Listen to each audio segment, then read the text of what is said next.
All right. After all those technical difficulties again, which I need a new computer, like bad.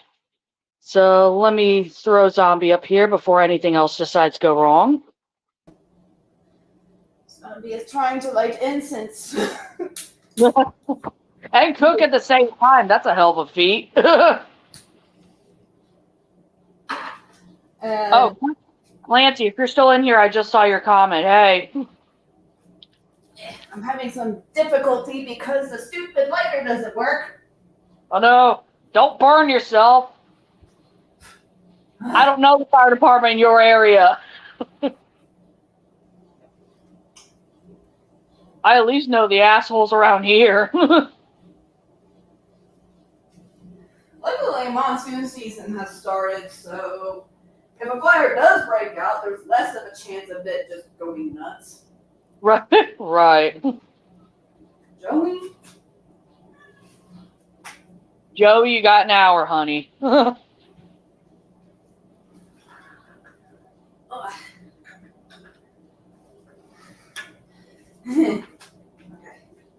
Check out my... You can do it. I believe in you. The podcast. And aside from listening to me struggle with technology, you get to hear Zombie struggle with, cooking and incense. All right. Zombie is here. Zombie is pleasant. Ugh. So yeah, the title and the opening theme of this podcast is because the reptile world lost a very special member of it today, or recently. On Sunday. And that would be Kevin the King Cobra on Chandler's Wildlife. Mm-hmm.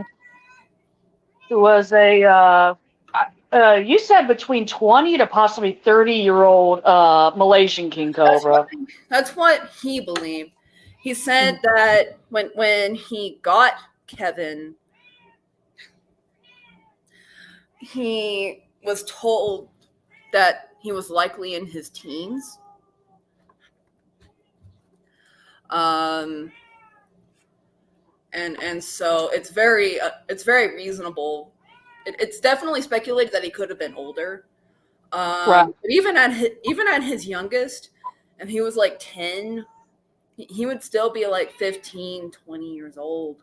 So I really just think that Kevin was an old man, lived a very distinguished life. Oh yeah, definitely. A wonderful ambassador for his species, definitely. Yeah. He was a sweetheart. Like, very relaxed as a cobra would go, very relaxed. I mean, I've seen more relaxed cobras. Like, there was one that Ryan Barczyk interacted with, a king cobra. It was a young king cobra, or younger, I would say adolescent. Oh, yeah. That king cobra is as chill as a hognose. Right. I mean, even though Brian was early in his not really early in his diagnosis with pancreatic cancer, he freshly knew about it. Yeah. And he had the balls to free handle that snake. I was like, all right, dude, YOLO, I get it. Yeah, but that snake was extremely calm. But in terms of like other king cobras that come to mind, Kevin is definitely up there in terms of like one of the more relaxed venomous reptiles in general that I've seen. He had a really special relationship with his human. Oh yeah, definitely. Like there's things Chandler that could do with Kevin that no one else could really do with any other king cobra, let alone like high profile venomous snake, Yeah. Like he could essentially free handle Kevin with little to no problem. Hell, when Kevin would have stuck shed, Chandler would be able to take off the damn the stuck shed off of the snake's chin without the snake having any issue. I'm like, what the hell? And he was a really beautiful snake too. Oh yeah, he's a very beautiful golden color. I mean, literally like Malaysian sunset. That was Kevin's coloring. Yeah.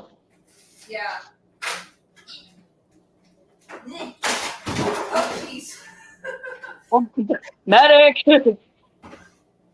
Crap, we don't have a medic on payroll. Damn it.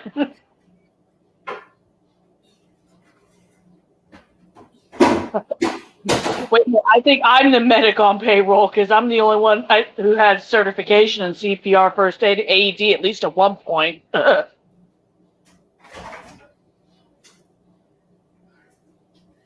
okay, when I open those cans, I would open them very, very carefully. Yeah, please don't hurt yourself. We don't need an accident happening on the air. Oh, they all spilled all over the ground. So I'm like, okay, before I open those cans, I'm gonna do so very, very carefully. Oh, is it soda water? Yeah. Oh yeah, you're gonna be sprayed in the face and not in a good way. Yeah, I'm gonna have to be like strategic about how I open it. Anyway. Yeah, Kevin was a beautiful, beautiful king cobra, especially during the breeding season. He would just like get these extremely rich gold colors. Oh yeah, and I think that's the only time where Kevin would be a little bit grumpy is during mating season because he's looking for the girlfriend, and he had Justina with him, and his hot neighbor is downstairs.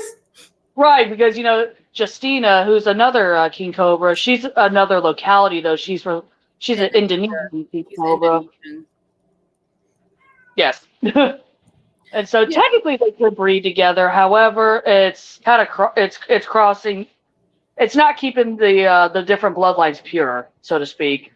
They recently, and by recently I mean in the past few years, have realized that all the different localities of king cobras are actually genetically different, making them separate species of king cobras.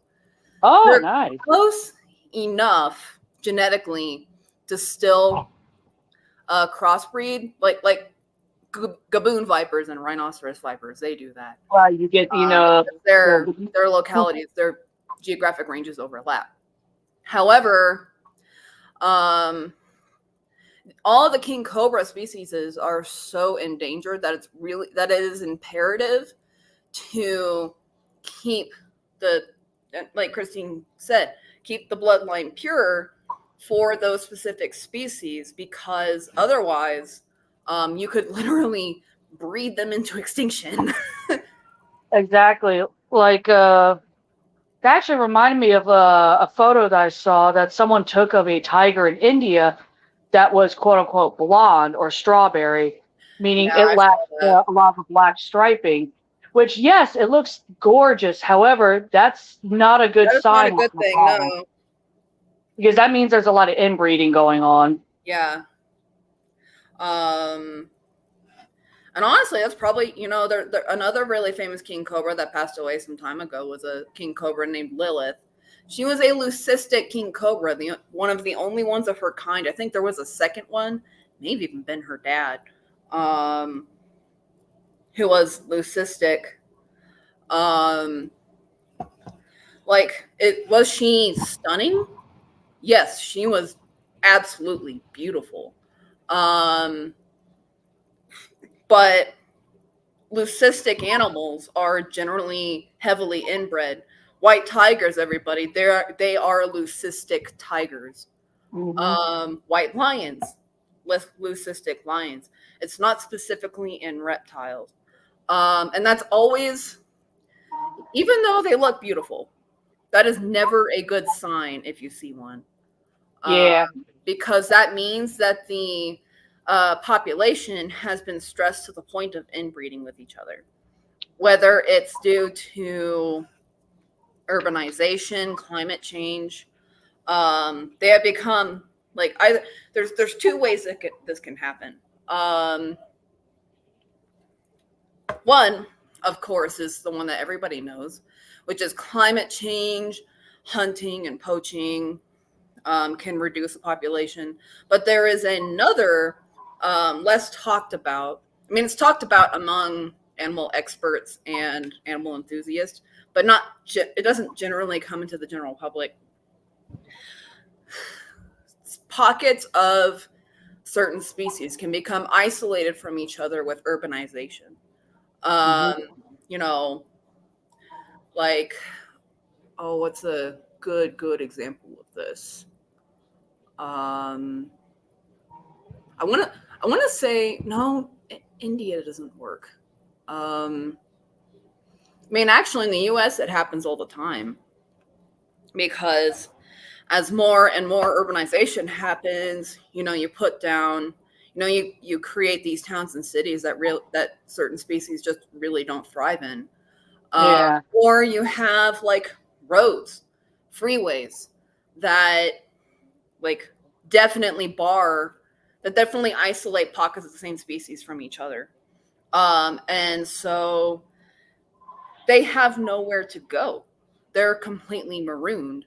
And so, yeah, their population is small in those little pockets of that they have. And so they turn to inbreeding because it's really the only way they can survive. And so that when you see a leucistic animal, that is a sign that population is very unhealthy. Yeah. Like leucistic gene in animals, when there's no inbreeding at all whatsoever, it's extremely rare for it to happen just out of nowhere. Yeah. So obviously, with human intervention, yeah, it becomes more frequent. ball pythons are, there's I mean, at least in the reptile hobby, there's a lot of leucistic reptiles. Snakes most commonly. There's leucistic ball pythons, corn snakes, hognoses. Like all across the board, there are leucistic animals. Which if I rescued a leucistic animal, I would be okay with it. I would not get into breeding them because, again, it makes the population extremely unhealthy. And in fact, that's what happened with Lilith, the leucistic king cobra. She passed away due to, I believe it was kidney failure. Her organs were not right. Like she had suffered kidney failure in the past. She was very susceptible to illness, and she had a difficult time eating. They had to be very careful about feeding her because she could get sick easily. And that is something actually that their het leucistic king cobra, his name is Lucifer, has a difficulty with too. He's never really been healthy. And when she passed away, they took her and did an autopsy on her. It's on New England Reptiles website or YouTube page. Not for the squeamish, but it is scientifically interesting and really kind of heartbreaking realizing just how sick she was. But there was another thing about her that they picked up on, and that was that her ovaries were underdeveloped for a snake of her size. And to me, that may hint that leucistic king cobras are completely sterile. Right, kind of like with ligers. So you could breed a tiger and a lion together, you get a liger, but ligers cannot breed with other ligers. They just standalone existing animal. Can they, or are they like mules? Or are they like mules? Like mules are like technically sterile, but if you breed them with a horse, they produce a horse. If you breed them with a donkey, they produce a donkey. I believe completely sterile because I've never heard of a case of a liger successfully breeding with, let's say, a tiger, and it takes. Which ligers are fucking massive. Oh my god. Yeah, they're huge. I love me a cat, but goddamn, that's too much cat. Anyway, all of that whole tangent is to say that making sure you have that you have both a genetically diverse and like pure species, not interbred like ligers, for example. Ligers actually, you know what? Since you spoke with that, that's a very great example of how crossbreeding is unhealthy for endangered populations. Both tigers and lions are endangered across the board. Some of them critically endangered, and so we really need to cultivate the members of those species rather than breeding them together into a sterile animal. Right. Like I think I believe for example the Sumatran tiger, I want to say there's under 600 individuals left in the wild now. Like it's that bad.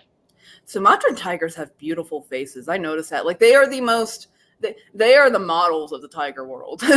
Right. They're the smallest of the tiger subspecies, but also they have their own little manes, which makes them so picturesque, so model like. Well, I've noticed their faces.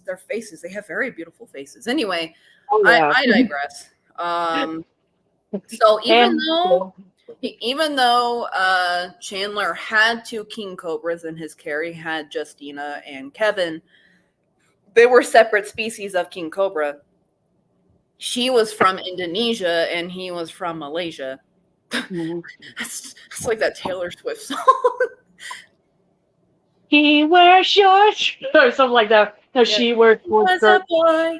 She was a girl. Could it be any more obvious? Oh, that's Avril Lavigne, but same idea. Yeah. He was a skater boy. She said, "See you later, boy." Mm-hmm. He wasn't good enough for her. But yeah. So it wouldn't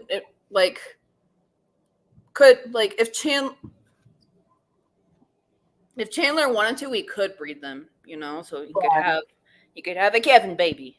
But it wouldn't be healthy for either his species or Justina's, and especially because female snakes retain sperm. Oh yeah, because Justina could have double or triple clutch, Not just that, but if you paired her once with Kevin, and she had a clutch, and you pair her with, and then afterwards you pair her with the Indonesian king cobra, she might still lay Malaysian hybrid clutches. Mm-hmm. Until that sperm is spent. That's like my 2 original female hissers just kept shitting out babies. Mm-hmm. It's like, oh, Lucille's a mom. Yeah, she got knocked up by Ricky before she left California. I'm gonna get my Dindians. I'll be right back. Yeah, Zombie made masala or some pork chops, I believe. Yeah, tandoori. I had to think about that for a second. I was like, shit, what did she make again? Yep,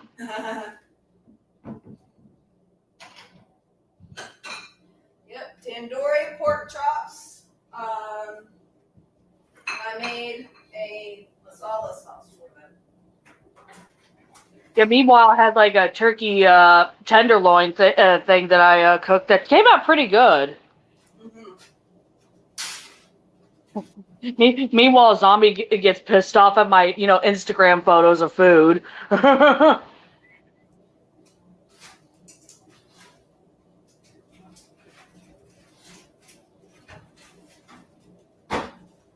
I tried to be photogenic and it just doesn't work. I mean, hey, your pictures are getting better. They're getting good. Mm-hmm. You probably fucking laughed your ass off if you got to see me plate something in person. What's a what? I said you probably laugh your ass off if you saw me plate food in person. Oh, I probably would. Yep. You'd be like, all right, Gordon Ramsay, chill out. Spoon. Spoon. Spoon. And then what that means? I got the March hair. What's the what? I was thinking about the March hare from Alice in Wonderland. Spoon. No, I was thinking of the tick. Oh yeah, that too. Fuck.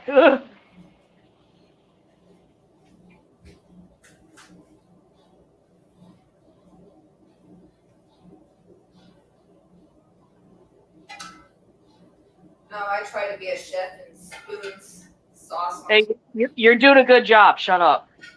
on my pork chops. There we go. Alright, how's it taste? Tastes like a bona fide masala sauce. I feel proud. Yay! Look at you being a chef. I really don't have any choice. I mean, hey, you're able to cook food that you can eat and that you can also enjoy, and not just eat to survive. You can actually eat a little bit for pleasure, so to speak. You can have flavor in your food. I mean, I tried not to make like too big a deal out of this because it just feels weird. But I did quit drinking, and I'm having to replace that with actually cooking food, which sucks. Don't you love how the THEStormyLizard prism works? But hey, congratulations, though. Yeah, I mean, it really wasn't as difficult as I thought it would be, honestly, because I think, I mean, speaking of THEStormyLizard prism, I think I was more addicted to the routine than the actual alcohol. Right, because if it was more so about the alcohol, you'd be going through some serious withdrawal right now. And I'd have cravings and all that kind of stuff, but I don't. I can go to the store and I don't even think about the alcohol section.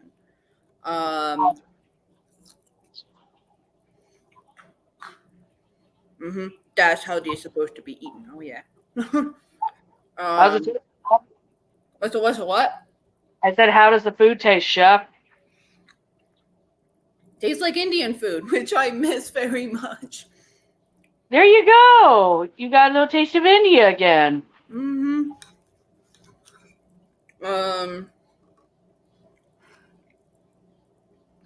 But yeah, and what really happened is my whole life fell apart in 2023, like early in the year, and it just stayed that way. And you know, a lot of my routines that I had went with it. Just completely fell apart with everything else. And so whatever routines I had left, I doubled down on. And unfortunately, that included my routine around wine, because I would have my nightly wine. And I became so dependent, not really on the alcohol, but just the sort of anchor in this chaos of this particular routine. And unfortunately, I do have a very high alcohol tolerance. And and also like everything about my drinking was very autistic. Like, I would drink at this time this amount of wine. Right. It was a stim almost, but it became a harmful stim. It was yeah. I mean, that's another reason why I'm sort of having to be forced to get into cooking, because it was also a stim. It wasn't just about the routine, but I'm a huge foodie. Okay, guys. But because of everything I have going on with my fickle GI tract, I've completely had to give up in fact, almost everything that brings me joy. Or I would have to work really hard to cook it. and I don't like cooking. And so that would cost a lot of spoons for me. And also I might wake up in pain the next day. And so wine was a really quick red wine. I actually did not like white wine. was like sort of a quick and easy way to sort of like get that depth of flavor that I'm constantly craving. And also drink, like the act of drinking for me is a stim. That's one of the reasons I drink like a fish. So really I didn't approach it as this, as you know, this alcohol is bad for me and everything. I more approached it as this alcohol is fulfilling an autistic need that's not being met. Right. And for you, at least in your case, it's about kind of switching out that stim for another one that fulfills that need. Yeah, soda water. Mm-hmm. Which has done that very well. And also incense. I burn incense every night. And that has really helped. The first 2 days kind of sucked, but after that it was like smooth sailing for me. You're like, okay, I'm having mild withdrawal. What the hell? Well, like I said, I never became what is known as a low bottom alcoholic. So, and I really, and the more I like sort of percolate on my reasons behind drinking and what's happening to me now, I realized that the alcohol really wasn't what I was addicted to. It was the routine and the autistic stems that I was addicted to. Mm-hmm. But if you put a new pattern, you know, if you put a new routine and new as equally powerful stems, I don't care about the wine. Right. I actually put that to the test. The last time I drank, I put soda water next to my wine, and I went for the soda water almost every time. Yeah, like a true, like, bona fide, like, you know, bottom of the barrel alcoholic would have said, fuck that soda water, give me the wine. Yep. And also, normally they wouldn't be picky about their alcohol either, like, because you said that your preferences were red wine, you don't like white wine. A bona fide alcoholic would be like, okay, wine, give. Yeah, I actually didn't like hard alcohol either. Like, for me, it was about, and actually I hated vodka because it tasted like nothing. You're like, I need flavor in this bitch. Uh-huh. And so I never really became truly addicted to the alcohol. I was mostly addicted to the routine. And that is it. And I'm building a new routine now. And trying to fulfill those autistic needs in other ways. And is thus far successful.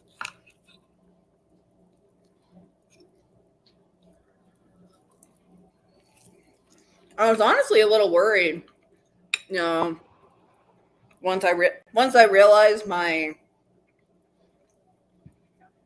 fungus is no longer contagious. I was a little worried about going into the store because, you know, the store would have the alcohol section. But I went in there. I didn't give a fuck about the alcohol section. I wanted my soda water. Right.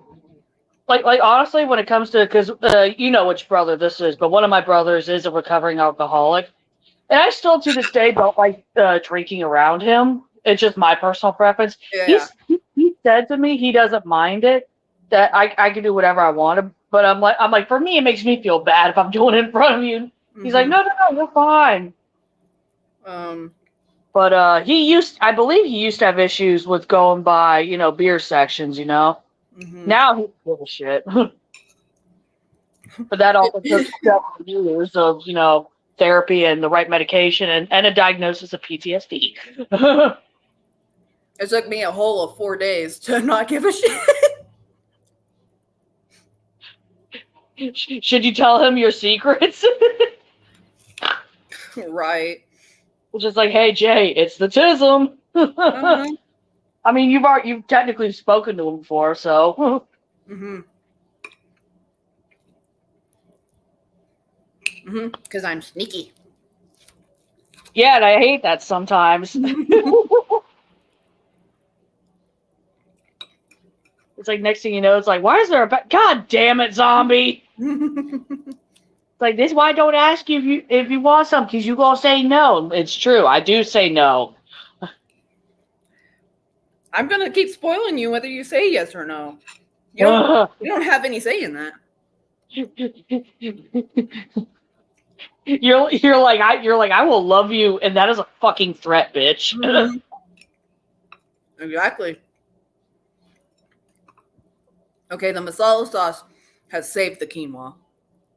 Woohoo! Oh, you mean that's a very spicy quinoa? Very salty quinoa. Salty, not spicy. Different S word. Because I cooked it purely in broth, and that was clearly a bad decision. Yeah, it should have been like half, or a bare minimum, like maybe 75% broth, 25% water. But you needed some dilution there. Yeah, because yeah, once it was ready, boy, was it really salty.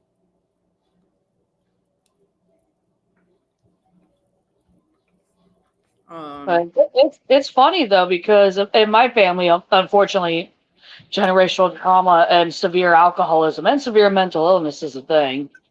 My family members were worried about me developing a drinking problem, which is funny because it's the complete opposite. So yes, I have a lot of bottles of like mainly whiskey and scotch, but I don't go after it too often. Well, you don't like have. Let me ask you this question. Mm-hmm. How dependent are you on the routine of THC? I would say from 1 out of 10, 10 being absolute worst and 1 being non-existent. I would say middle ground. You don't have a routine built around alcohol. Okay. And I think that's one of the reasons that it really hasn't affected you. Because, I mean, this is just my personal experience, but I think it may hold true for you too. Right. Is that you like one of the things that would hook you on anything is the routine and the autistic needs that it fulfills.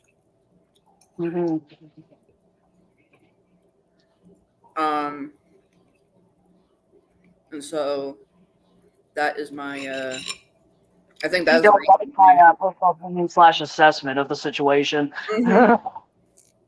Because this is how I explain it to folks, is that yes, I do have a lot of bottles. However, I like more of selection versus like the actual need to drink.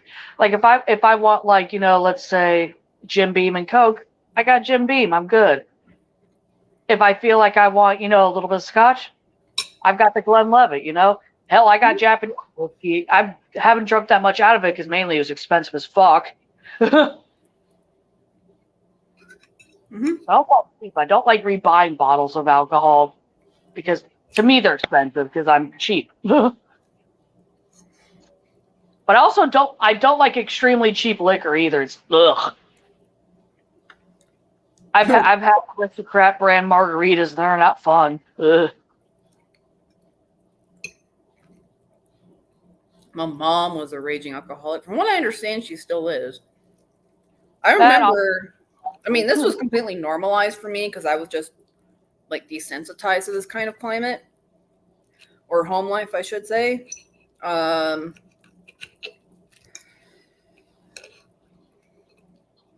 mom at one point, especially when her drinking really took off, content warning for anybody who has had alcoholic parents. Yeah, we're about to go to the real deep, serious side of the night.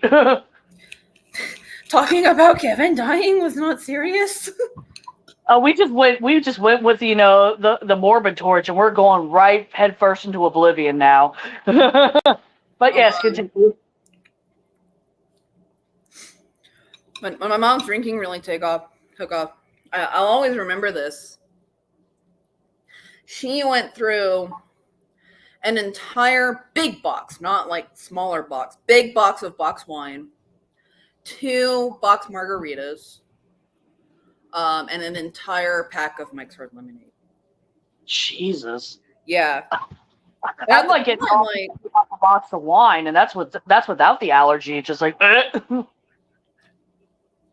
damn. Even me when I was drinking, I could not do that for the life of me. It's like a suitcase worth of fucking wine. Jesus. Yeah.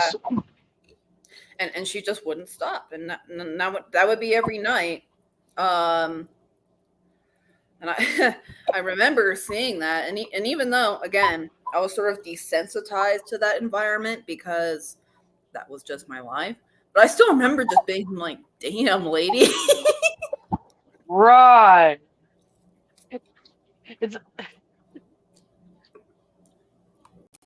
It's like, okay, this is a literal keg for wine, mother. Hello. Mm-hmm. I'm like, oh, you're not done, huh? Gonna go for the margaritas? Oh, and Mike's Hard Lemonade, and I'll just top it all up.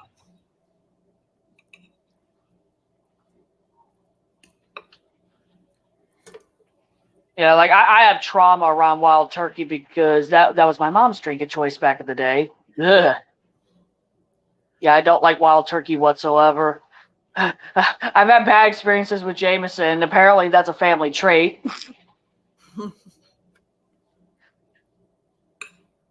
And so I almost never drink Jameson now after that. Just like, nope, nope, again. That's trauma liquor.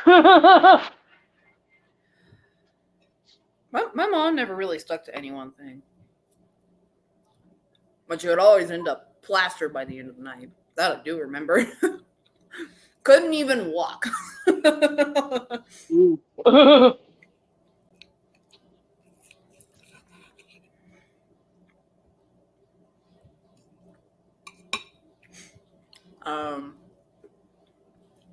God, I remember back in my heyday of bar hopping with my friends B and J.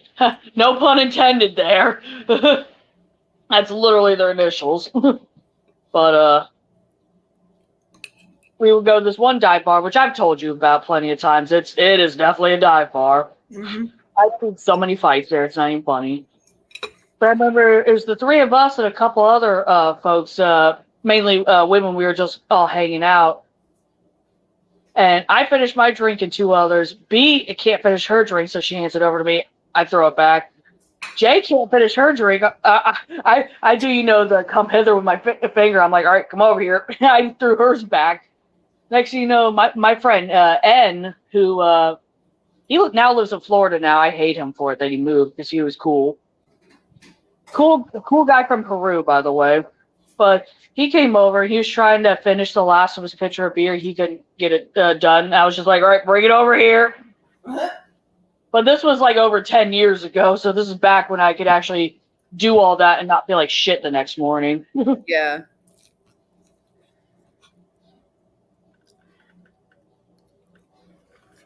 The limelight. It's funny because this place I'm talking about is kind of rednecky, but it's owned by a Filipino family, which is the funniest thing. I believe that is known as a sunbird on a nudist beach.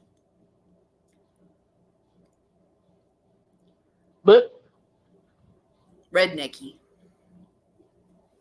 Yep. Yep. There actually have the cops called to this place too, mainly for shootings. Mm-hmm. But I remember one time we were there, and this one guy, I forget what he was asking for, but he was going up to each female in the bar asking about something. Each girl said no. I forget. He asked me this. I forget what he said, but he asked me whatever. I said no. He goes off. He's all, frustrated. Then, like, a few minutes later, out of nowhere, he starts beating the shit out of this other guy. Next thing you know, 10 other folks jump in, and it's an all-out fucking brawl. I'm like, what the fuck is going on? I'm like, and I recognize the dude. I'm like, what did he say that pissed off this guy? So I'm like, what the fuck? I was like, well, this is a Friday night, and the hood right now. I'm just imagining that. I'm just imagining like a comedy skit version of that. and just like the tune of do do do do do do do do. Pretty much. It was more so like, intense hip hop playing in the distance. Like, oh, fuck.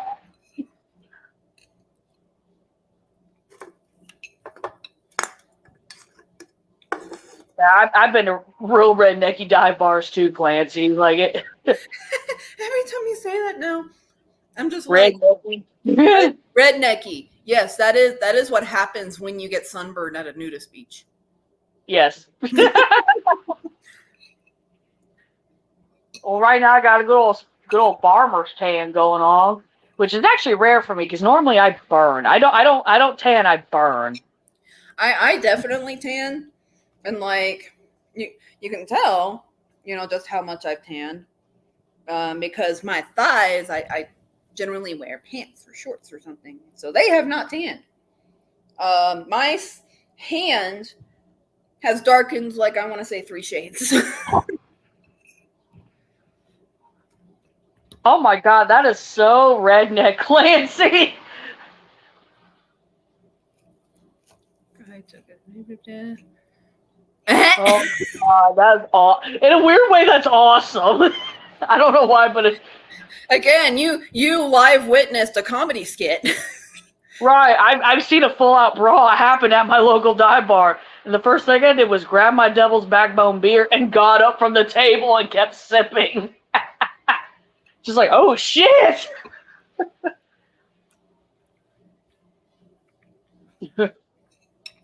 Oh my god.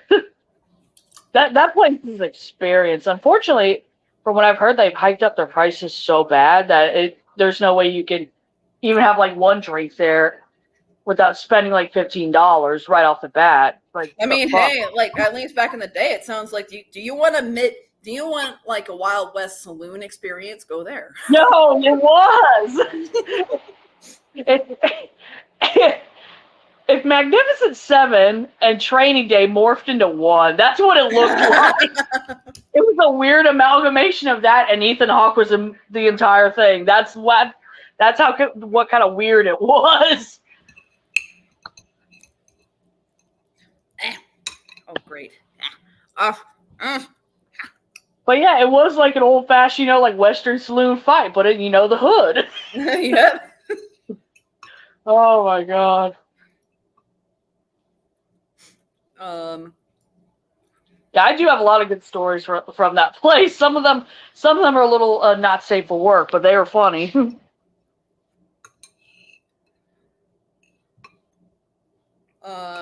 Yep. Sounds about right. That was my first experience at this particular bar. My very first night. I haven't really had experiences like that because I've never really lived in cities.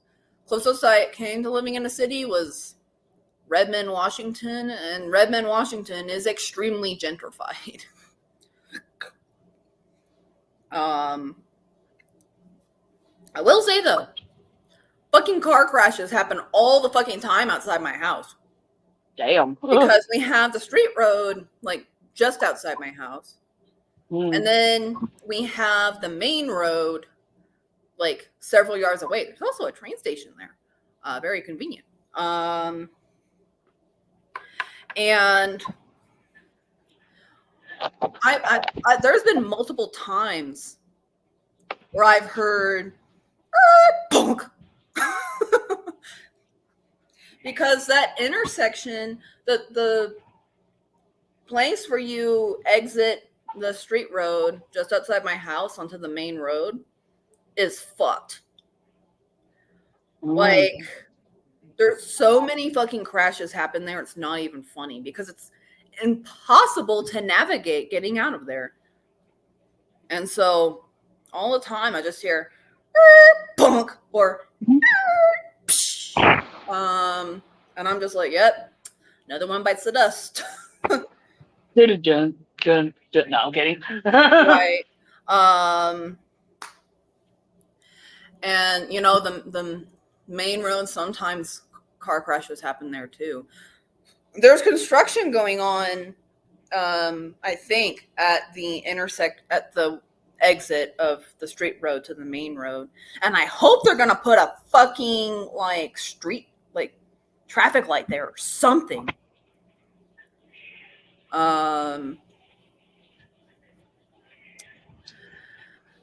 As for the main road, I also, because it's like the main road that goes through my city, all the sirens, I hear them whenever they go by, and like sometimes it's just like one or two sirens, like it's an ambulance or it's a police car or something, and sometimes it's all the sirens, and it goes for like 5 minutes. And you're like, what the fuck? Why is the whole state going down my road? Like, the hell? Actually, I have a funny, it's not funny, but in hindsight, it was like one of those, like, what the fuck moments when I was a teenager. So, this hotel that was a couple blocks down from me, it's no longer there anymore. But back when I was a teenager, something was going on at that hotel. I can't remember if it was a hostage situation or something, but there was a dude holding up someone else in that hotel and refusing to let them leave, and the police have been called and everything. So I used to walk all up and down the road right outside my house. This particular day I was walking. I see fucking 5 SWAT vehicles flying down the road. And I was like, what? Mm-hmm. And then first responders galore surrounding the fucking hotel. And I actually walked out there, and I got maybe about 200 feet away from the hotel before I was like, okay, I probably need to leave. This is not a good idea.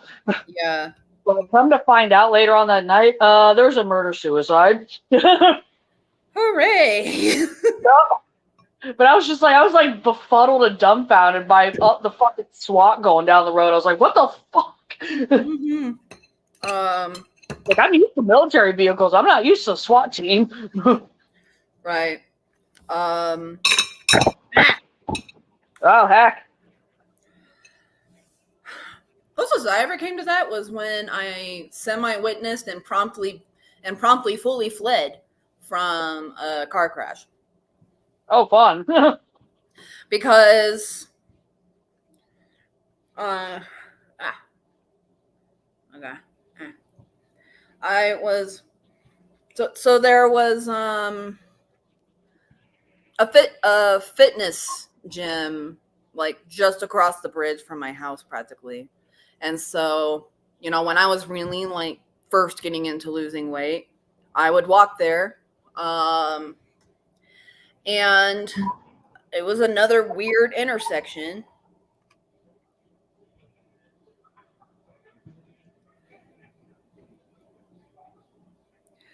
Hold on. Pause story time. My neighbor left my groceries. So yeah. Be right back. Mm-hmm. I don't know why I became Transylvanian. Okay, Vlad Dracula. Mm-hmm. About to suck your blood.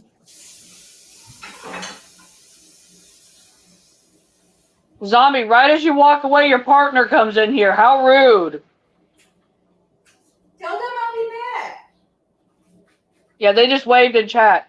Hey, Kay.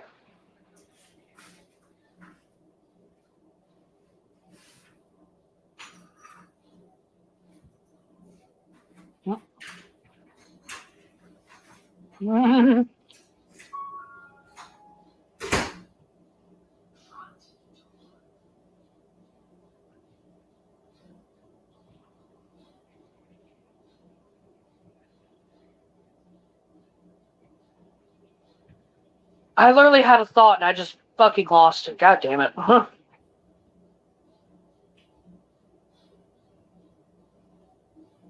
Yeah, I've seen some of your tweets on Twitter. Yeah, I'm sorry you're going through a rough patch right now. It sucks.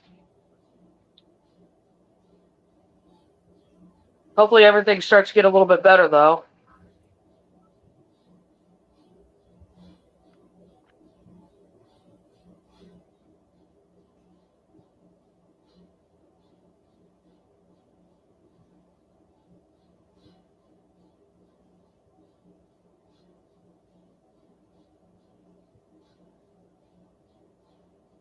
Yeah, I definitely don't blame you. I definitely don't blame you. And that's pretty much like the first 6 months of this year for me have just been like a complete shit show. It's starting to get slightly better. I'm just not holding my breath. Who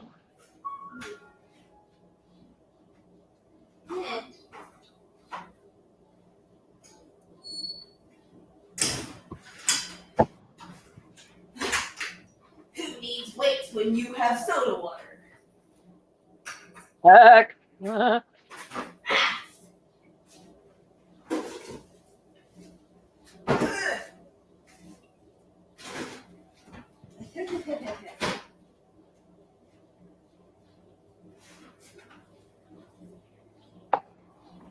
I don't know what is playing on my TV. Oh, it's Sia. That's what's playing on my TV. What?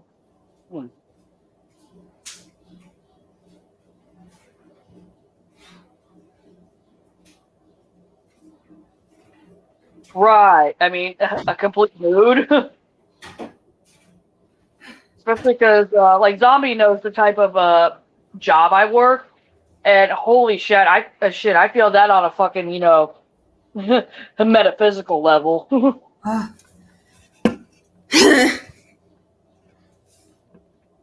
It's like when you deal in customer service, especially, it's like you develop a special hatred for the human race. But your hatred is for a reason, definitely understandable. Give Zombie a second. Medic! Because despite turning into a clicker, she still has to breathe oxygen. Right. Right. You're like, I'm not a mushroom zombie yet. Mm-hmm. Anyway, so I was walking to the fitness center, and the intersection at the end of the bridge is also fucked. Like, you can't, there's two roads. One of the roads just leads straight into an apartment complex. Like, literally, the road just ends into the apartment complex. It's really weird. Mm-hmm. But I remember seeing this van, this red van, like, going into the apartment complex. And I remember seeing a white car, and I just, this thought flickered through my mind. Oh, this isn't going to end well. And I look down to, like, change the music I was listening to, and I hear, and I look up, and this white car has wedged itself under this fucking van. Jesus. And I, like, went up, to everybody. I was like, are you guys okay? Are you guys okay? And they're all like, yeah, we're okay. And I'm like, okay, I'm going. I don't want to have to be interrogated by the fucking police. I had something similar like that happen to me when I was in middle school, because my bus stop was literally at the fucking Greyhound station. And so I'm like in the 8th grade, I want to say. Yeah, 8th grade. And I'm waiting for my bus, it's like 6 or fucking 7 a.m. in the morning, however early the fuck it was. Wait for the bus. I see what looks like a Suburban coming down the road, and then all of a sudden it fucking flips. And I'm just like, what? And it lands on its fucking side, and fucking. All right, I don't know if anyone in the chat remembers this. Clancy would probably remember this, maybe. Clancy's younger than us. He's in his mid-20s. There's a payphone near the Greyhound. And so I went on the payphone immediately and dialed 911 because I didn't have a cell phone back then. Yeah. And they were like, oh, okay, thank you for letting us know. We got a dozen other calls from that area, too. I'm like, oh, good. I'm not the only one calling 911. Mm-hmm. But, yeah, that was a wild-ass fucking morning before going to fucking middle school. Yeah. For me, I was just like, I checked on them. I made sure they were okay. And then I walked as fast as I could away from the scene before the police got there. Because I was just like, I don't want to deal with the police. I don't want to be interviewed by the police. I'm going to go to the fitness center. Right. God, I remember way back when I worked at fucking Burger King, how one of my regulars got fucking jumped in the drive-thru, and obviously we had to call the police. I witnessed the whole fucking thing. So, who wrote a witness statement? Me. Did anyone else? Nope, because I wanted no part of it. But I was just like, fuck it. I deal with first responders on the daily. Fuck it. Yeah. And that's true now. I still deal with the police. They're just military police. And they're just as dumb, if not stupider, than actual police. I mean, I there's a couple of Marines I fucking mess with some MPs, and it's like you think some of them were on the autism prison because they got demented senses of humor like we do. Right. I mean, all of this reminds me of a story that I believe I've told on this podcast before, but I don't mind resharing it because it's a fun story. Mm-hmm. My grandpa was a career policeman. And one day when he was off, and he was like well known in Oklahoma to the point where they made a documentary about him when he died. So he had a rep. And one day he was off duty and somebody tried to hijack his car. That somebody found out very quickly they picked the wrong target. Also, wasn't your grandpa like 6'6" or something? Like he was a big guy. 6'5", yeah. So yeah, first of all, a tall man. Second of all, a strong policeman. Third of all, just because he's an old man don't mean he can kick your ass. Yeah. That's like with one of the guys I used to work with when I worked at the liquor store back in the day. Physically, his name was Mo. Or no, he's still alive. I'm friends with him fucking Facebook. But now Mo, very simple, meager looking guy, has a long epic pirate's beard. Like I think it's amazing. But he doesn't look like the strongest guy, in the lineup.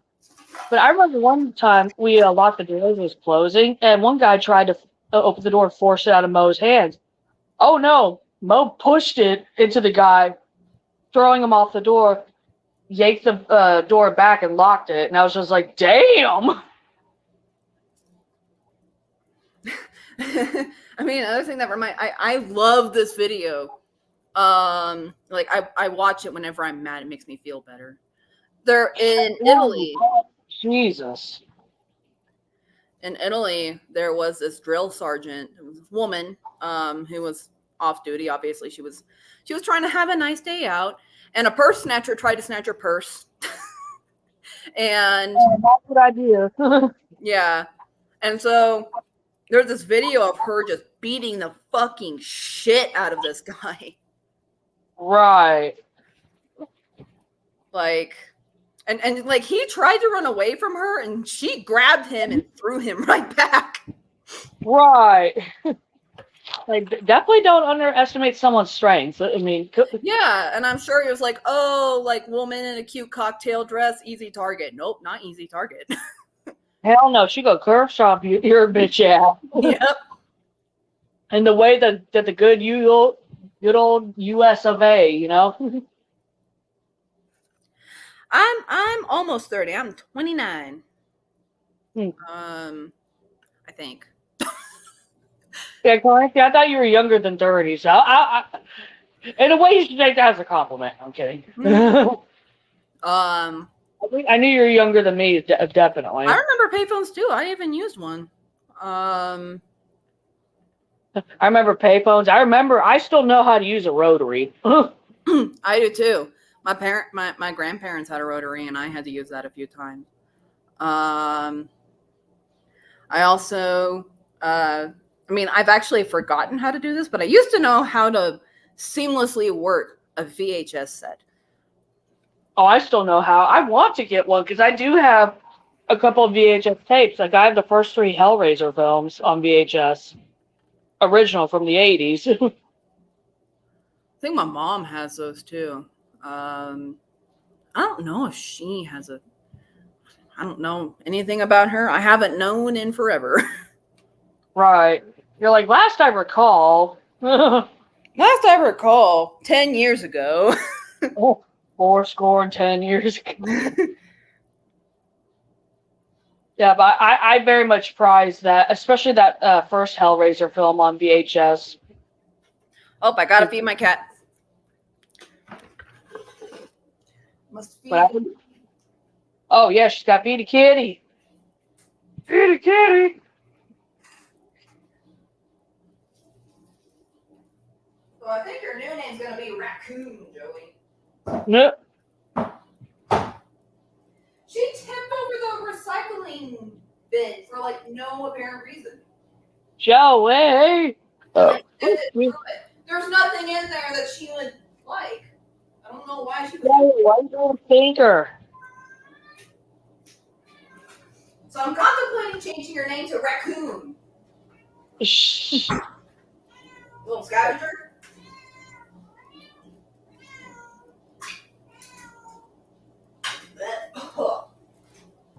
Either that or Joey's mad that she can't tip over her own food because you're anti-tipping bowl. Yep.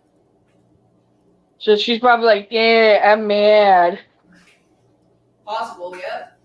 I know our old cat Giles would, if he was mad at you, he would find your favorite pair of shoes. Not just any pair of shoes, but your favorite pair of shoes, and he would piss on it. Sounds about right.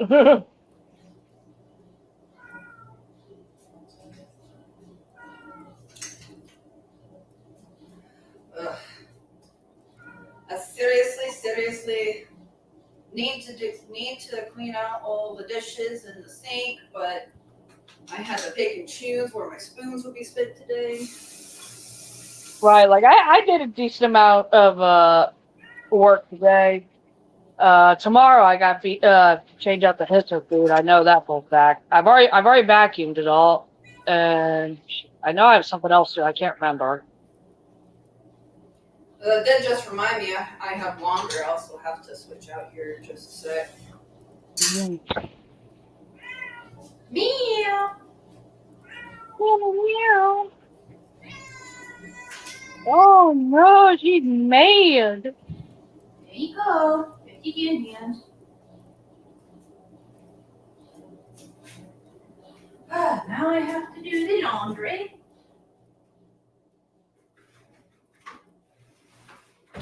Go back to laundry.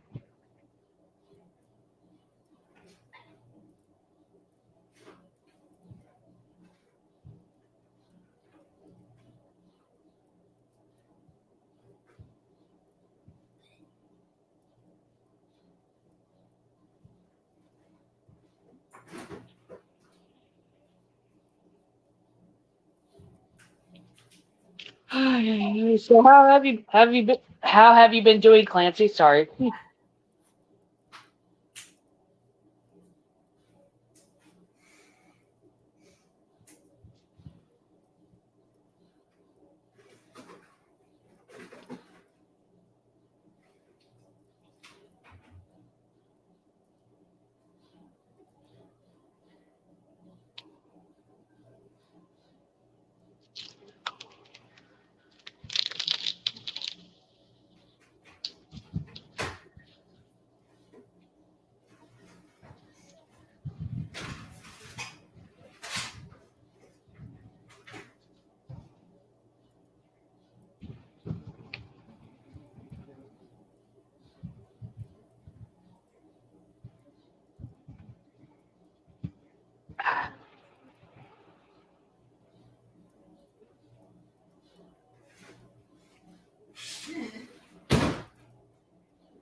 Hey, what song do I playing on my TV? What the hell?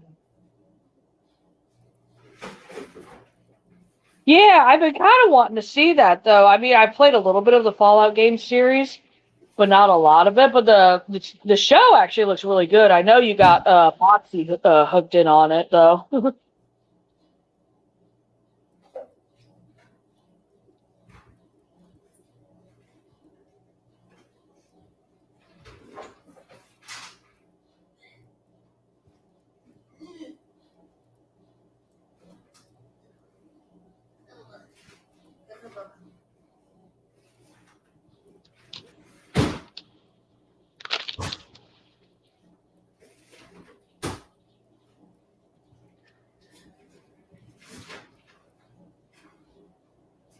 God, now it's making me think of all the fucking Walter Goggins fucking simp videos on TikTok there is now because of Fallout, the series.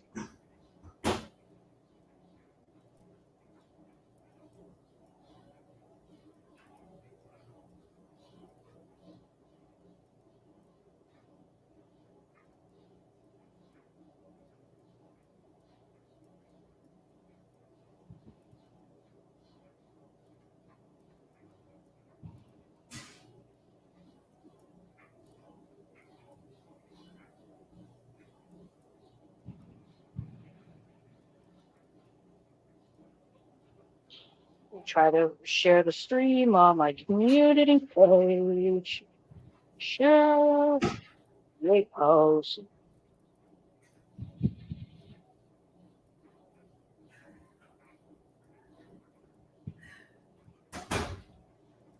Oh, you make no sense. Oh.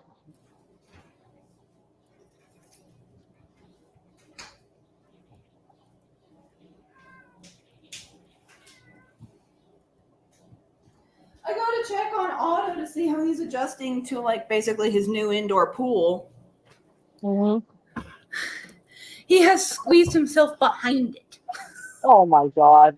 You're supposed to be smart like your namesake, not a dumb, not a dumb. He was really interested in it for a little bit, but yeah, now he's like squished himself behind it. And I'm like, you make no sense. The ball python. They never make balls. He came from Kevin McCurley. How is he gonna make sense? Because Kevin don't. That's true. So speaking of Kevin McCurley, that's actually rounding back to something I was thinking about while I was doing everything. I really do hope that he gets to he gets a hold of a melanistic king cobra. I think that would be a much healthier animal than a leucistic one. Because you're very likely to find a melanistic animal out in the wild. Not a leucistic one, though. I mean, not just that, but it's really like it's melanistic animals are much more genetically diverse and healthy than leucistic animals because they're not inbred. In fact, it's actually a beneficial trait. The reason why you see so many quote unquote Black Panthers is because it is great camouflage. So you're much more, you're more likely to find a melanistic animal. There hasn't been cited a melanistic king cobra yet. But again, black animals hide very well. And so it's quite possible that there is one out there. And I hope that when they find it, that Kevin McCurley is able to get a hold of that animal just to give him a second chance. Definitely. God, melanistic king cobra would be metal as shit, though. It would.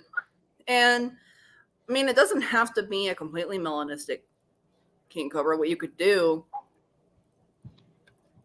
is you could like get a darker king cobra and line breed it into being like black, and then you can what is the proper terminology?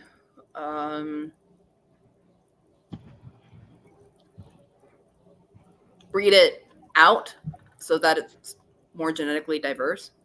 I mean, that's what they do with a lot of snake morphs, hog noses, for example. I believe the lavender hog nose morph, you cannot like breeding a lavender to a lavender hog nose doesn't have a very high success rate. You have to breed the lavender with a het lavender. Then you'll have more of a chance of actually getting lavenders. Yeah, well, you have more of a chance of a healthy clutch. Yeah. Yeah, Ed and Emily found that out firsthand. It's like, oh, maybe not breeding lavender. Lavender is a good idea. Yep.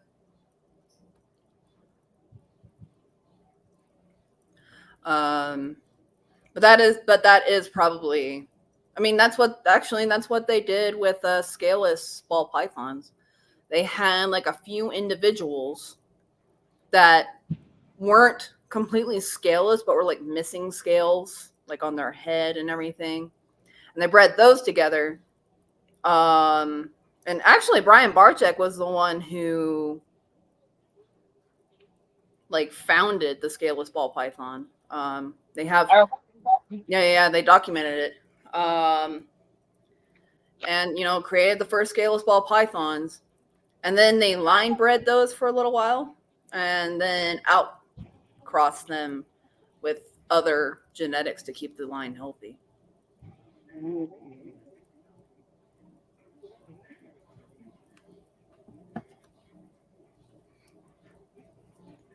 Otto is generally a very healthy individual. The only like deformity he kind of has is he has a very tiny cleft lip on his lower jaw. Right. Like imperceptible, practically. Otherwise, he's very healthy. Kevin McCurley breeds good animals. Oh, definitely. I mean, if I'm thinking or down the line, if I get a large constrictor like I want to, that is definitely, I would definitely look to him first. Not for his reticulated pythons, which he is well known for, but his Burmese pythons. I know the big old chunky babies. I would love to nab myself a labyrinth morph.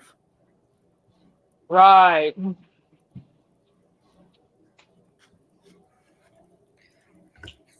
The only time I would consider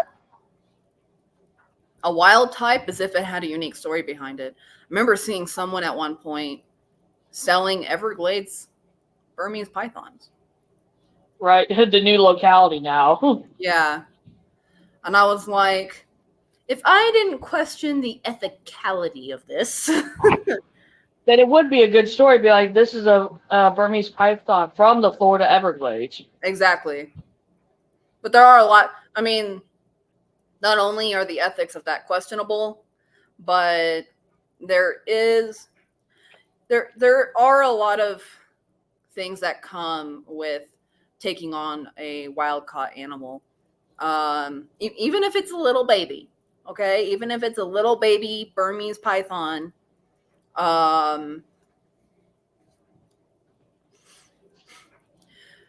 you're going to encounter problems because the mother may have had parasites, and given those to her hatchlings. And so they will have diseases, they will have parasites.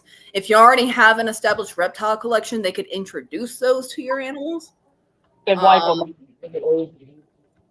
which is why folks like Kevin McCurley, when they get, like a unique wild caught animal, they're taking a huge risk in getting that animal. Because of all the stuff that comes with one.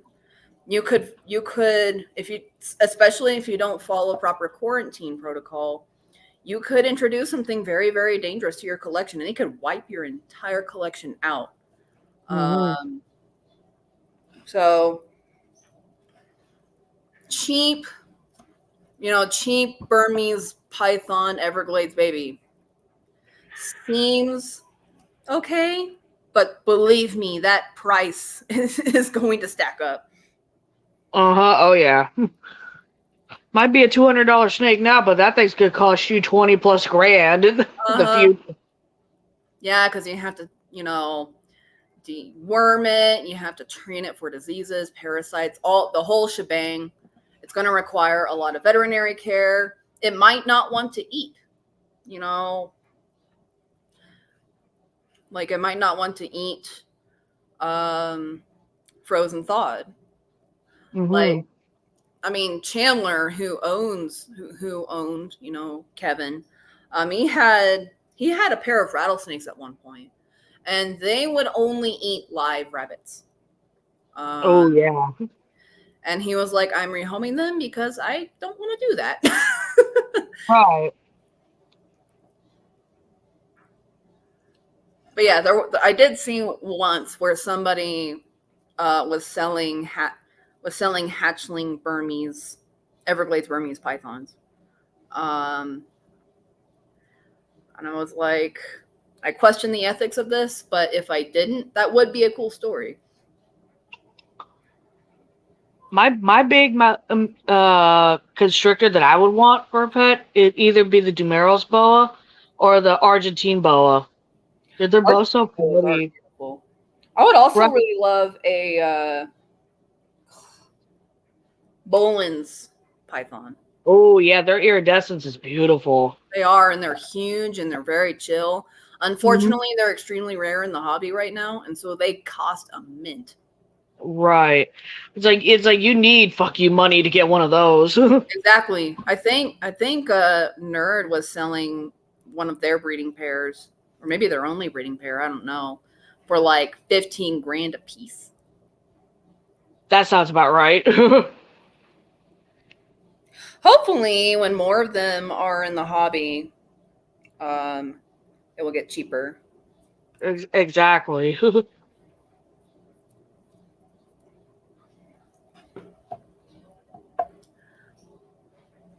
But as things are, they're very expensive, which is a right shame because they're stunning. Oh yeah. Like the reason I love rainbow boas is because of how iridescent they are. You get certain morphs of a retic and make that iridescence just shine. Yeah, golden child. If you cross Motley with golden child, it creates this almost jet black snake that looks like just crazy in the light.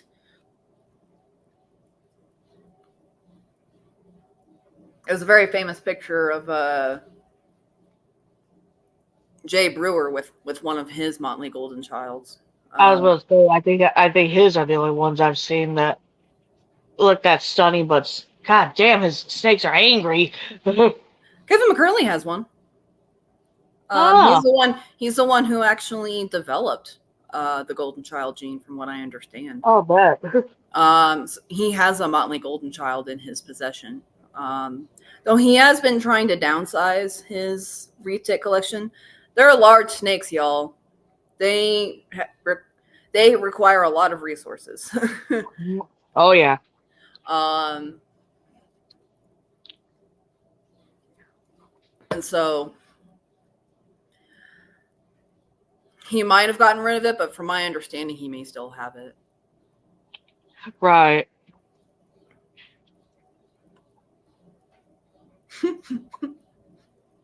And we know he's never getting rid of Snarfles. Oh no, Snarfles is another one that when he passes, oh my god. It's gonna suck so bad. The whole community is gonna be in mourning. Fucking Kevin's gonna lose it. Yeah. How old is Snarfles? Do we know? I don't know, but I love the fact that Kevin had oopsie babies of Snarfles for sale. And little babies. It's like son of Snarfles. Yes. I am Snarfles. Bring me the remnants. Kevin is only but a conduit for Snarfles, deeds. Mm-hmm.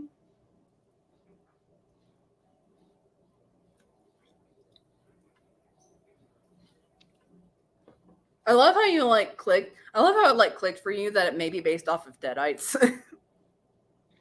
I was just like, bro, that's an Evil Dead thing right there. This dude's an Evil Dead fan. I love it.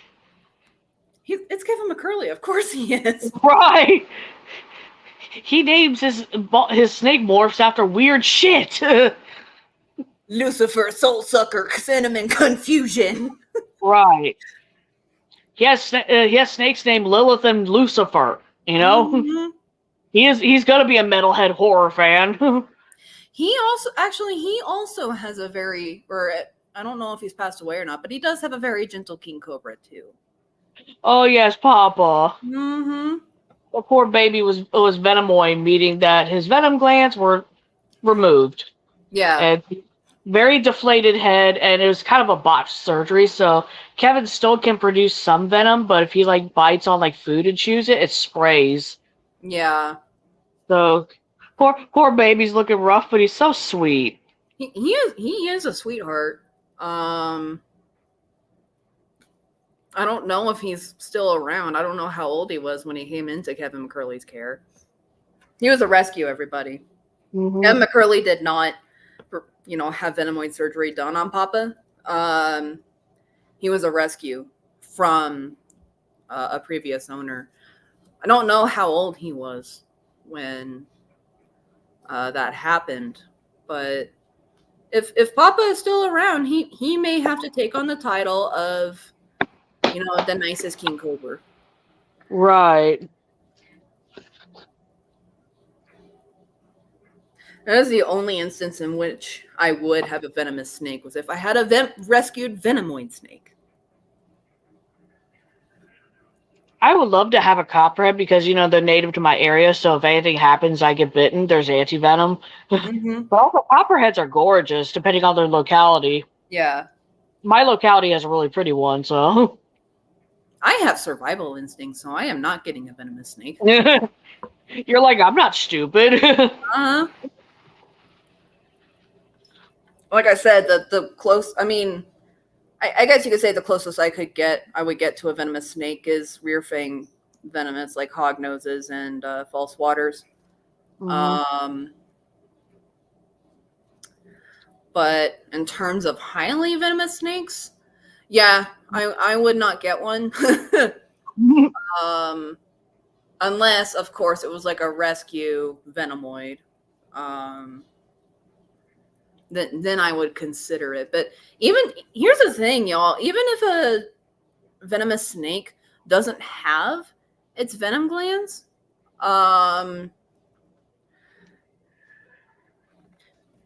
venom is a concoction that originally came from saliva.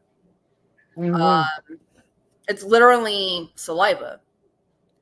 And so the saliva of that snake is still toxic. It's nowhere near as toxic as the venom, but they will still mess you up if you get nibbled. Right. It's like if Papa wanted to like land a bite really good on Kevin, he could still and send him to the hospital.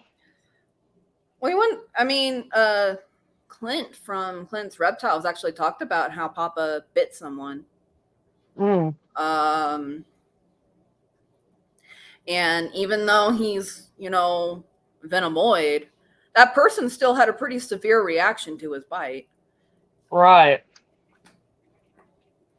Just because, he's an extremely toxic snake. And so even if you sort of like nerve him a little bit, that toxicity is still going to exist in some form. Oh, yeah. And Chandler did take the opportunity in his video to show everybody, like, I did not remove his venom glands, and he still has fangs. because Kevin the King Cobra was so chill. Yeah, everybody was like, oh, he's defanged. He, had his venom glands removed. Kevin's head was fucking beefy. There was nothing fucking venomoid about that fucker. From what I understand, you actually can make their head look fuller with silicone if you wanted to. Oh. Okay, gotcha. But you would be able to see the fucking venomoid surgery scars if he... Oh, yeah, definitely.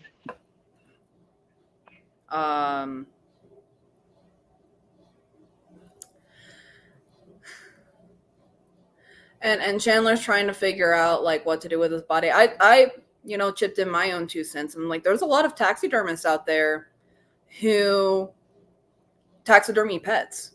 Mm-hmm. And I suggested that he get a taxidermy of Kevin the King Cobra and also have his skeleton on display. Sort of like the horse Farlap. Right. Educational tool, you know? Yeah. Apparently, he was 15 feet long. Yeah, that's a big fucking snake. Yeah. Especially a venomous snake in that big. He was python thick, too. Mm-hmm. Well, that's one of the reasons why king cobras are so dangerous. Like, in terms of toxicity, there are, king cobras are elapids. They're going to be highly venomous no matter what.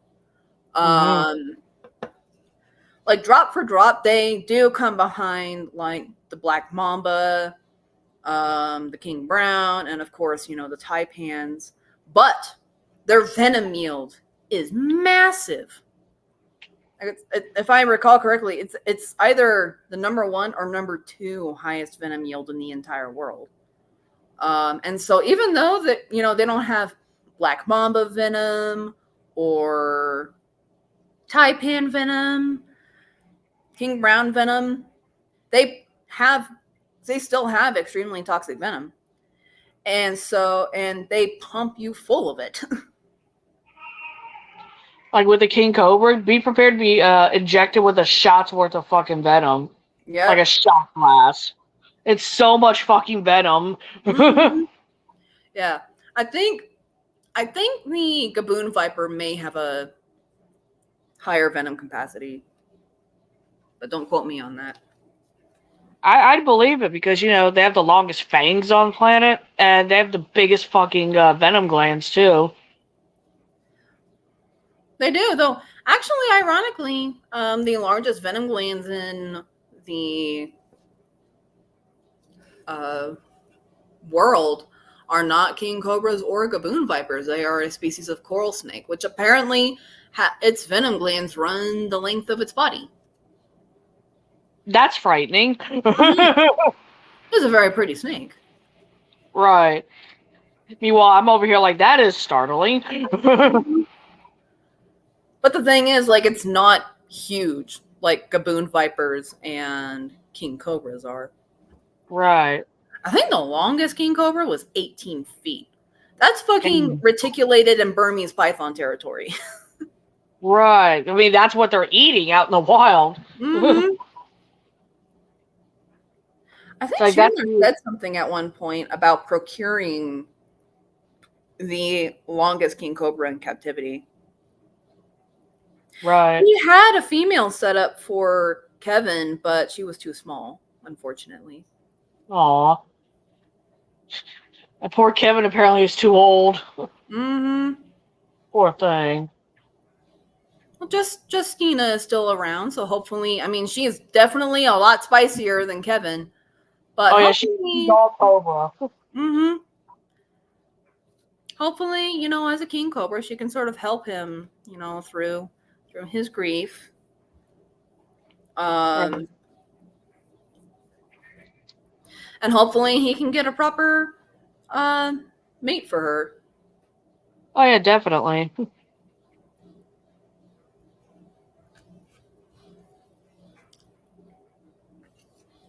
She is a distinguished lady, after all. Oh yeah. Though Axel has a stupid crush on her. Right. Axel's like, "Oh, big lady, I like." Ooh, madame mommy. Exactly. Even though fucking Axel may as well be a spaghetti noodle for fucking Justina.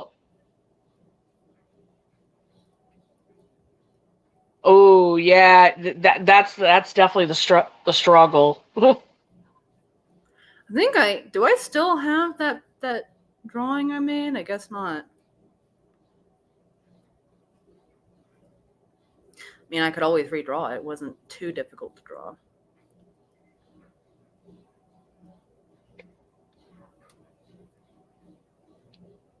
And meanwhile, I have my mango gummies over here because I'm not too great at smoking stuff, so. Right.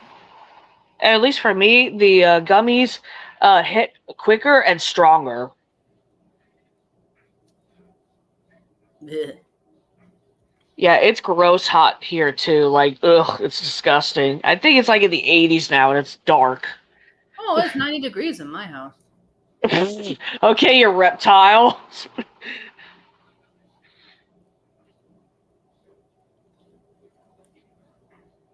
My God, that reminds me of a meme I saw Oh, Jesus. about Arizonans.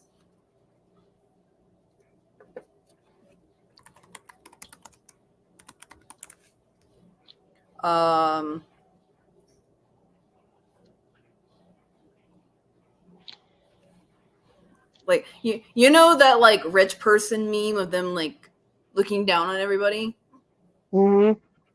Yeah, there was one. There was one of those. And it was like Arizonans when somebody complains about it being too hot. But yeah, 'cause I swear, folks in Arizona be in a fucking oven. Mm-hmm. I mean, Phoenix, Arizona really shouldn't exist. Right. But let's see how hot is it in Phoenix right now? Let's check on them. A cool 109.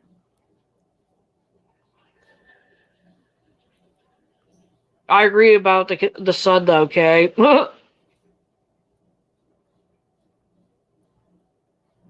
Gotta love global warming. Okay, hopefully by the time you visit me, I can actually use my fucking evaporative cooler. Because here's the thing, I can tolerate a 90-degree house. I prefer not to. I mean, right now it feels ambient to me.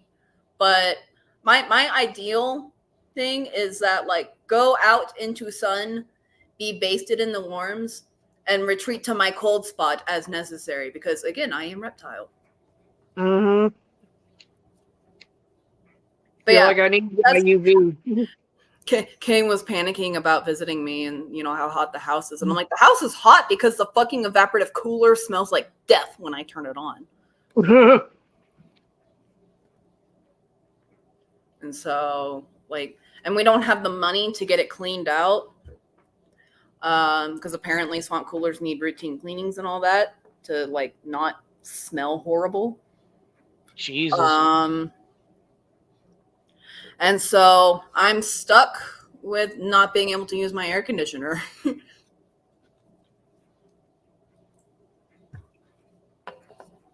But hopefully, Kay, when you visit, the evaporative cooler will be up and running and not smelly. I agree, though. Heat haze is poison. There's no heat haze here. We're under a flood watch currently. I sees no clues for the flood.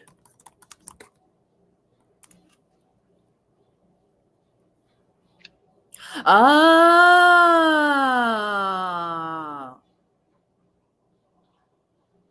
it's for tonight. Showers and thunderstorms likely, mainly before midnight. Eliza says it's raining here. Oh, the weather down in your spot's supposed to be raining, but it's. Well, I don't want to say sunny because we're both on the East Coast. Right. Yeah, you guys are currently in the middle of a heat wave. It's fucking rude. The weather weenie keeps up with all the weather.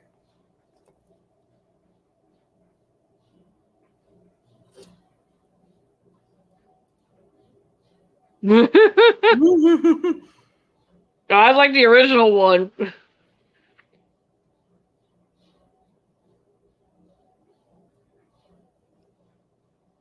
Though the other day, like it was gorgeous out. Like it was sunset and the monsoon showers moving in, and it was just like the most ethereal thing you had ever seen. I was literally thinking, it's like, is this heaven? Am I in heaven? Right.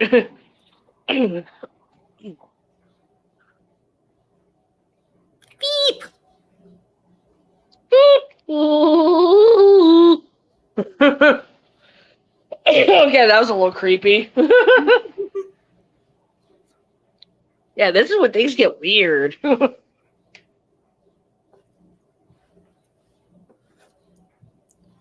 I'm like watching the outside slightly. It's crazy. How like dark it gets when a cloud passes by.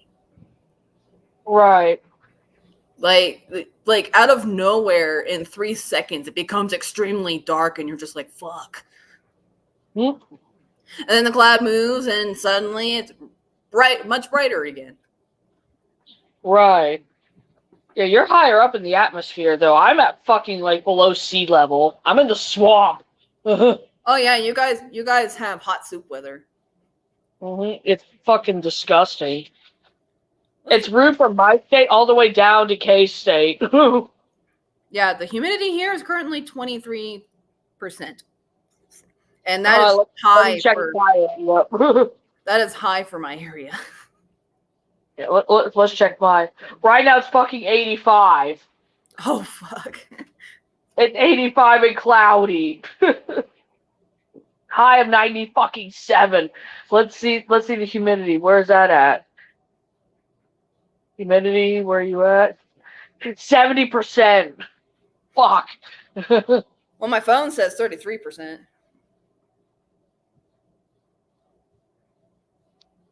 Yeah. Villainous. Yup.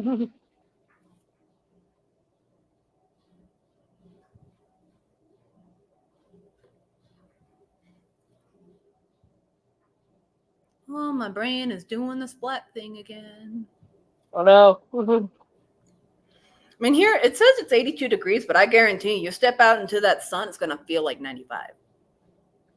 Right. That's why I generally don't turn, like, I keep the fans running, you know, overnight to, like, let all the cool air in. And then I turn them off during the day because all it does during the day is just make it hotter in the house.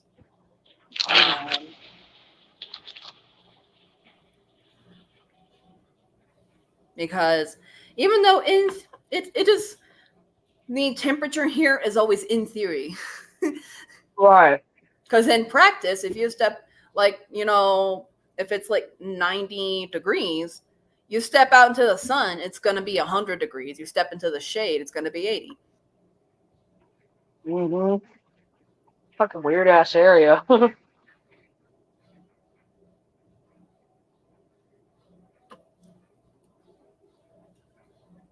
Again, if I could give you both my lizard powers, I would. Right. It won't change climate change or a heat wave, but it will help you endure it better. I have the constitution of a fucking polar bear. Meanwhile, I have the constitution of a lizard. Like 74, 75 degrees, at least during the day, is about as low as I can go. Before I start to get uncomfortably cold. My perfect like warm ambient is between 65 to like 68 degrees, maybe 70 degrees at the highest. Anything above that, I'm fucking dying. Constipation.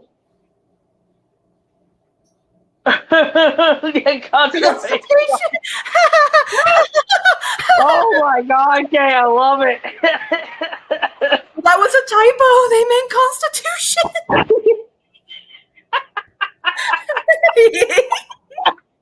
Oh my god, that has to become a podcast meme. Yes. Constipation don't mean dick in this heat. I need to screenshot that. Hold on. Oh my god. I think your phone or your computer betrayed you. Okay. But it created comedy gold. Yeah, constipation. Don't mean dick in the heat. I have to go. Oh my god. I have to go to the bathroom. Be right back. I want that on a t-shirt now. Fuck, that is amazing. Oh my god, that's so cool. Oh god damn, it's making me choke too. Fuck.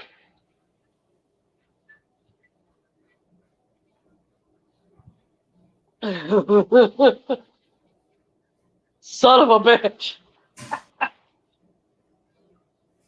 All right, Kay, you're the winner for tonight. God damn.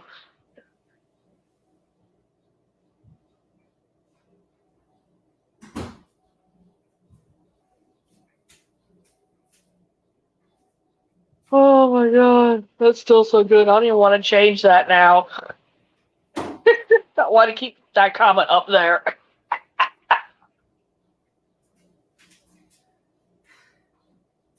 I return. Oh my god.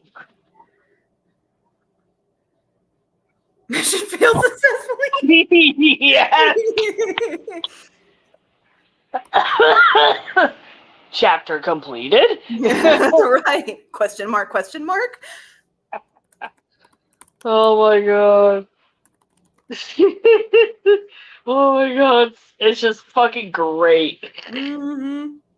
It's Tommy Dickens. Oh, like I said, I want it on a fucking t-shirt. Oh my god. Right. If I ever do merch, that's gonna be on a fucking t-shirt.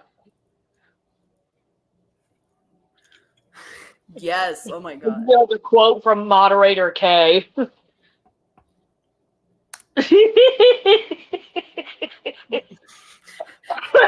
Oh god damn it. Woo. I want to know what the fuck autocorrect which constitution with constipation. I mean, there's dysentery and dissertation, which is kind of the same thing. Constitution, constipation, then you got dysentery and dissertation. Mm-hmm. Oh, God. What the fuck have we done? What have we started? Okay, what happened? You started this. Ah. Almost forgot to pay my neighbor. Oh fuck. Yeah, pay her before we get too derailed. Mm-hmm. Autocorrect do a thing. Mm-hmm. I actually disabled mine. The earlier I was thinking, you're that one character. You probably know which character I'm talking about. I keep trying to say like the name of the person I would like to have mocap him, and I just can't do it. Right. I'm so used to calling him Nubbins. Right. You can't. You're like. Yeah, I would like to Dreamcast. Neil Newbon for the mocap. There's just like on paper Nubbins. Mm-hmm. Well, I was very happy to find that one of his, well, both of my Dreamcast voice actors for him are not from Fantasy Accent Land. Fucking hate that trope. Like, Lord of the Rings started, yeah, great series. It is overused now.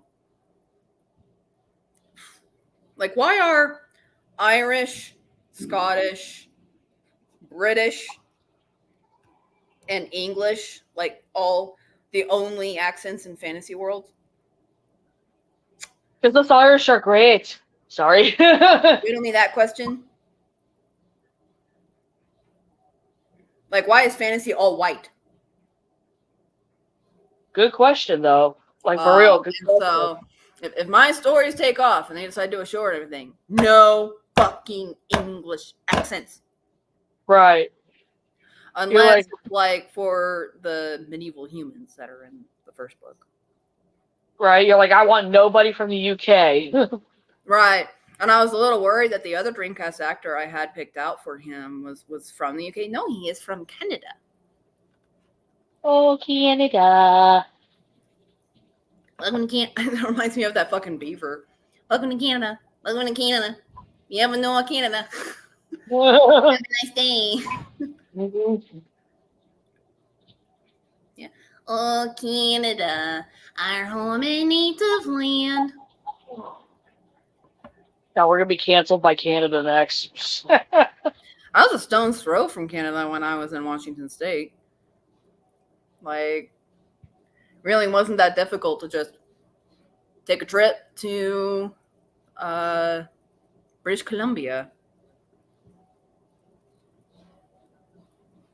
Last time we went to Granville Island, that was a very nice experience. We also went to the Vancouver Aquarium, also a very nice experience.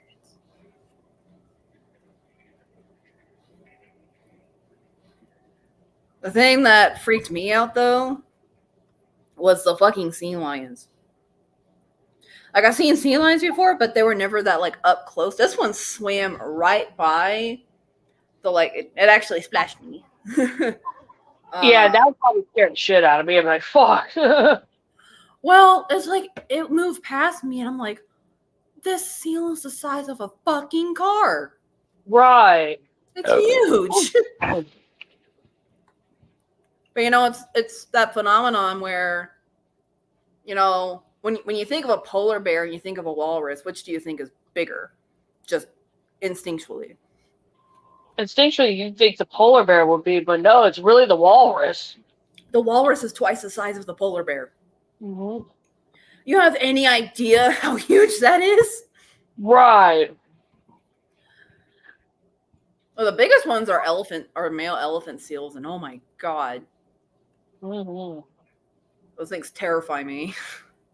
Right.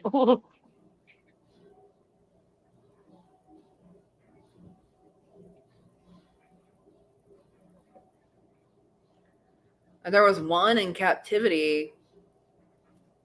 He was an adolescent, and he was already the size of a car. And he liked to play with cars. Like they would have like car shells or whatever, and he would just slam against them. God damn. Marine animals are terrifying. Right. Marine mammals, I should say. Mm-hmm. Because they're huge. There was a dolphin at that aquarium too. She lost both of her flippers, her pectoral flippers, in a boating accident, and so she's a permanent resident of that aquarium. She was another one. They were in the middle of feeding her, and she would swim by this window. And again, I felt like a car was going by me. Because like I think of the dolphins as the tiny ones of the whale family, but tiny whale is still huge. It's like tiny whale, still a whale. Uh-huh. I mean, like cane corsos, smallest mastiff, but still a mastiff. Mm-hmm. It's like they too can still hit about 200 pounds if needed. Yep. Can you have pet krill? I think you can. A little bit trim. I know you can have those like trilobite looking fuckers. Right. Oh god, marry the immortal though. It's like you want a snail that's gonna fucking live forever. Get a tiger snail. Yeah, how's he adjusting to his condo? He's very active, and he's been like crazy active the past few days. Probably hungry. Like, where'd the fucking algae go? Exactly, because I had to take most of it out. I did leave a hunk in there, and I gave him a couple of algae wafers, so he does have food. And nobody's probably like, where is it? Where is it? Right, because the algae, I took most of it off of the skull decoration, but I left like a little beard of it on there for him to eat, but he's already gone through it. But he's still doing good, though. Why'd you remove all the algae on the skull? That would have been a perfect way to seed that aquarium. Because most of it smelled kind of bad. Okay, that's fair. Though, granted, most algae smells bad. Yeah. Yeah, he's good, though. Yeah. I can't remember where it was, but there is like one place in either Oklahoma or Washington State. I can't remember which, but the rocks are covered in like the slipperiest fucking algae. Oh, You dang. I really thought, like, have to watch your footing. right.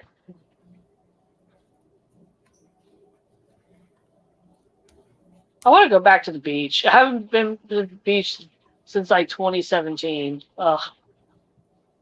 I used to. I mean, I wasn't that far from the beach. I am very far from beaches now. Right, you are officially landlocked. Yep, which is why I don't get any seafood here. Right. Trust it. Especially Like, I if love you smell the local fucking, like, quote unquote fresh seafood section of the Albertsons in my area. It smells horrendous. Like there's fishy and there's fishy. Right. And this place smells fishy. Right. Like there was a bit there where I literally would gag every time I went back by it. Mhm. Like I love the smell of fresh seafood. Washington State has these big juicy salmons. Some of the best salmon you'll ever have. It's best if you just poach it with some fresh dill, fresh like herbs, and some a little salt and pepper, a little slices of lemon, and you poach it for I think like 15 minutes, and it's great. And if you like the skin, which I do, you rub salt onto the skin so it makes it nice and crispy. Oh yeah, that's the only way to really enjoy fish skin. Mm-hmm. Oh, I love fish skin. Mm-hmm. Again, I'm really lucky that I'm not a picky eater, because if I was, oh boy. Right, then you'd have something else working against you. Mm-hmm. I mean, I have my autistic aversions to things. Right, but it's not necessarily picky. Yeah, there actually, there's very few things that I'll like not eat. The biggest one is tomatoes, of course, and oysters. Ugh. Oh yeah, the fucking snot of the sea. Yeah, fucking sea snot. Why does anybody think they're delicious? Right. They're like, it tastes like the ocean. I'm like, yeah, the scum of the ocean. You know that like film and foam, that nasty looking foam at the top of the water? It probably tastes like that. Wow.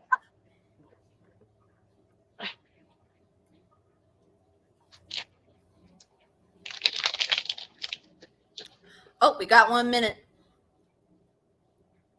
So I was eating a piece of cheese. Healthy. Yes. White cheddar, by the way. But yes, thank you to everyone who's come in, including Kay and Francie. Everybody have a good night. Bye, everybody.